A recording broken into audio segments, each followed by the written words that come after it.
Et bonjour Christopher Howard Williams. Bonjour. Comment ça va? Ça va très bien. Le grand stress hier s'est un peu calmé. Et oui, effectivement, le off qui a débuté mercredi, la première soirée de concert sur la grande scène, Oui. donc c'était hier. Il y avait du stress et tout va mieux justement. Comment ça se passe ces débuts-là? Tout va mieux. Il y a toujours des petites choses des imprévus, des choses qu'on ne pense pas qui arrivent, qu'il faut résoudre sur le moment. Et puis, ça crée un peu de stress. Mais là, bon, ça va mieux. Là. Après 19 éditions, il y a encore des imprévus. Vous arrivez encore à nous surprendre? Oui. Ouais. Faut pas oublier il y a la nature humaine qui rentre en jeu des fois. 19e édition du Bluegrass in La Roche, premier festival de Bluegrass en Europe, mais pour autant, ce sera difficile d'avoir une impression de déjà-vu puisque cette année, et c'est assez exceptionnel aussi, tous les artistes qui passent sur scène, ils sont présents pour la première fois, Christopher. C'est exact, sauf 2 groupes en fait qui sont passés sur la petite scène en jeune talent et qu'on fait monter sur la grande scène cette année. Mais sinon, oui, tous les groupes, la première fois à La Roche. Et ces groupes, donc, ils viennent d'où dans les grandes lignes? On ne peut pas faire la liste exhaustive. On a toute l'Europe, en gros, toute l'Europe. On a quelques groupes des États-Unis, c'est toujours la cerise sur le gâteau pour nous. Et on a un groupe brésilien.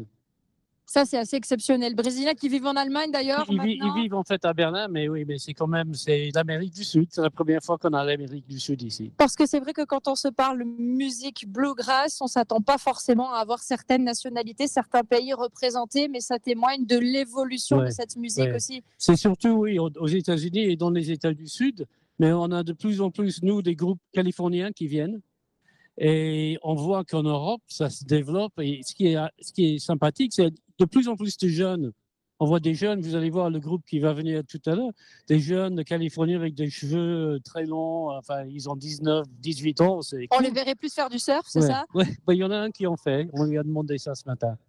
Dans le public, Christopher Howard Williams, président de ce festival Bluegrass in La Roche, on retrouve bien sûr les aficionados, ceux qui sont là, les fans de la première heure. Il y en a qui vous suivent depuis le début? Il y en a, oui, qui étaient là depuis la première année, la première année, on n'était pas très nombreux, mais il y avait tous les grands, les fans de bluegrass français et des pays européens voisinage. Maintenant, on a des gens qui viennent de la Suède, de la Tchéquie, du Portugal pour assister au festival. Parce que c'est le premier festival de bluegrass en Europe. En Europe. Et puis, il y a aussi des venus peut-être plus ponctuels, ceux qui viennent juste à midi, un soir. Oui, mais en général, ceux-là, ils reviennent le lendemain. Parce que c'est la découverte, c'est la bonne surprise. Découverte. Ils trouvent l'ambiance magique. Ils sont bluffés par la qualité, virtuosité des musiciens. Ils viennent là. On avait Didier que vous avez vu lundi ou mardi, je crois, à la radio. Il nous disait qu'il y avait des amis d'enfance qui étaient venus, qui ont été waouh. Ils sont pas spécialement fans de musique, mais ils ont décidé de rester le week-end. Si je vous demandais un petit peu de me décrire justement pour laquelle certains se font surprendre comme ça par ce festival, ils ont la bonne découverte et ils se disent mais je vais revenir. C'est quoi l'état d'esprit, les coulisses, ce qui fait un peu le succès? L'état d'esprit du bluegrass, c'est la générosité et le partage. Tous les musiciens, ils sont très généreux envers les autres. Dans un groupe, même s'il y a un leader, tous les musiciens ont le même niveau de présence scénique. Ils ont le même temps de jouer des solos, de chanter. Tout le monde est mis en avant. Et puis après, une fois qu'ils ont fini leur concert, ils vont aller trouver des gens en ville pour jouer. Ils veulent jouer. Et hier soir, ça jouait ici jusqu'à 1h du matin. Oui, c'est le retour que j'ai eu, effectivement, les notes de musique un peu aux quatre coins de la Roche en ce moment. Le programme sur scène en ce vendredi soir, puisque nous sommes effectivement vendredi en direct tous ensemble. Quel est un peu l'état d'esprit, à quoi il faut s'attendre pour ceux qui n'ont peut-être pas pris leur place encore et qui nous écoutent et qui se disent « Et pourquoi pas le Bluegrass in La Roche ce soir ?» Ce soir, vous avez 5 groupes. Le premier groupe, c'est justement un groupe qui était passé sur la scène de midi l'an dernier en jeune talent. C'est des Anglais qui ont entre 20 et 25 ans, qui nous ont fait très forte impression, donc ils vont faire l'ouverture. Après, on a un groupe tchèque qui sont des anciens, qui font ça depuis plus de 20 ans en Tchéquie. C'est un groupe qui s'appelle Bluegrass. Très belle prononciation. Il m'a expliqué que c'est le son du cricket. Ok.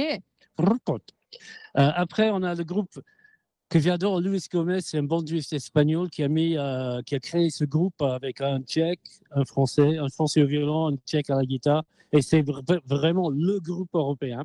C'est la définition même, effectivement, de cette cohésion inter-européenne. Et puis, notre tête d'affiche, Rick Farris, qui vient des États-Unis, qui a été le jeune talent de l'année il y a 2 ans aux États-Unis. Et on a beaucoup de chance de l'avoir. C'est un type formidable. Et son groupe, c'est des musiciens extraordinaires. Et on termine avec New Blue Kitash, un groupe français de Nîmes. Comme quoi? Qui fait, c'est le premier passage avec la formation actuelle ici. Et ils sont très contents aussi d'être là. Donc, voilà, il y a un peu de tout. Le programme pour ce vendredi soir en direct de La Roche-sur-Foron. On peut dire que la musique, c'est pas une musique bruyante, c'est la musique acoustique. Donc, vous pouvez venir avec les enfants, les grands-parents. Tout le monde y trouve son compte. C'est ce qu'on disait avec Didier Philippe quand il est venu en interview en début de semaine. On peut aussi venir avoir une conversation, faire du réseautage, des rendez-vous professionnels et profiter de la musique en fond. On s'entend parler et c'est ce qui fait aussi que c'est agréable. On peut faire plusieurs choses à la fois, savourer la musique. On est aussi invité chaleureusement à sauter, danser si on en a envie. Oui, il faut se laisser emporter par le moment. Comme le groupe qu'on va interviewer là, hier soir, ils ont joué sur scène, ça se voyait qu'il y avait beaucoup d'improvisation. Ils ont capté une vraie énergie du public. Ils m'ont dit, l'énergie du public, c'est extraordinaire, ça nous a permis de nous envoler. Et c'est ça aussi. C'est jamais 2 soirs pareil. Chaque groupe, ils vont faire ça différemment en fonction de l'énergie qu'ils ressentent du public. On se souhaite donc à tous que le Bluegrass in La Roche s'envole une nouvelle fois ce vendredi soir. Merci Christopher. Je voudrais aussi remercier Radio Mont-Blanc. Avec plaisir. Parce que ça fait quelques années que vous nous suivez en partenariat et pour nous, c'est très important d'avoir cette couverture locale et régionale, on peut dire.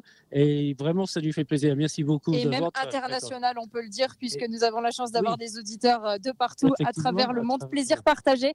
Merci beaucoup, Christopher Howard Williams, président de ce Bluegrass in La Roche. On va continuer l'émission en direct de La Roche-sur-Foron avec, bien sûr, des groupes, des artistes. On va faire connaissance, un peu plus ample connaissance avec certains de ces artistes pour la 19e édition de ce Bluegrass in La Roche. À tout de suite.